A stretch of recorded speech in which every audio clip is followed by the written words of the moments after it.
ஐபிஎல்ல மேட்ச்க்கு match 200, 250ன்னு score பார்த்துட்டு, அப்படியே T20 வேர்ல்ட் கப் பார்க்க வந்தா, டீம்ஸ்லாம் 150 அடிக்கிறதுக்கே கஷ்டப்பட்டு இருக்காங்க. அதுவும் புதுசா ரெடி பண்ண நியூ இயர் ஸ்டேடியம் படுமோசம்.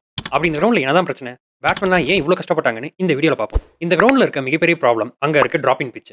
இந்த பிட்ச் நல்லா செட் ஆகி ஈவன் ஆகறதுக்கு நிறையவே டைம் தேவைப்படும். அதுவும் மேட்சஸ் ஆட ஆட தான் செட் ஆகும். ஆனா பல ரீசன்ஸ்னால இந்த ஸ்டேடியம் 106 நாள்ல கட்டி முடிக்கப்பட்டதுனால பிட்ச் இன்னும் ப்ராப்பரா செட் ஆகல. ஸோ பவுன்ஸ் ரொம்பவே அன்ஈவனா இருக்கு. பேட்ஸ்மேனுக்கும் அதை ஜட்ஜ் பண்ணி ஆடுறது கஷ்டமா இருக்கு. அப்புறம் இந்த கிரவுண்ட்ல ஆடுற மேட்சஸ் எல்லாமே மார்னிங் டைம்ல ஆடுறதுனால ஓவர் காஸ்ட் கண்டிஷன்ஸ் அப்புறம் பிட்ச்ல இருக்க மாய்ஸ்சர் இதெல்லாமே பவுலருக்கு நல்ல ஸ்விங் அண்ட் சீம் மூவ்மெண்ட் கொடுக்குது. இந்த அன்ஈவன் பவுன்ஸ் மூவ்மெண்ட் இதெல்லாமே ஜட்ஜ் பண்ணி பேட்ஸ்மேன் ஸ்ட்ரோக் ஆடினாலும் அங்க இருக்க அவுட் ஃபீல்ட் கூட ஒரு சேலஞ்ச் தான். பவுண்டரிஸ் எல்லாமே ஆல்மோஸ்ட் 70 மீட்டர்ஸ். ஸோ கிளியர் பண்றது கஷ்டம். சரி கேப்ல அடிச்சு பவுண்டரி ஸ்கோர் பண்ணலாம்னா கூட அங்க இருக்க கிராஸும் ரொம்ப திக்கா இருக்கு. அவுட் ஃபீல்டும் ரொம்ப சாஃப்டா இருக்கு. அதனால பாலோட வேகம் குறைஞ்சி பவுண்டரிக்கு முன்னாடியே நின்றுது. இதெல்லாம் சரி பண்றதுக்கு பிட்ச்ல இருக்க கிராஸை கம்மி பண்றது, ஹார்டா ரோல் பண்றது, அப்புறம் அவுட் ஃபீல்ட்ல இருக்கிற கிராஸ் எல்லாம் ட்ரிம் பண்றதுன்னு பல முயற்சிகள் எடுத்தாலும் எதுவுமே பலன் கொடுக்கல. இதை விட சோகமான விஷயம் என்னன்னா, இது ஒரு டெம்பரரி ஸ்டேடியம். இந்நேரம் ஆல்ரெடி அதோட கன்ஸ்ட்ரக்ஷன்லாம் ரிமூவ் பண்ண ஸ்டார்ட் பண்ணியிருப்பாங்க.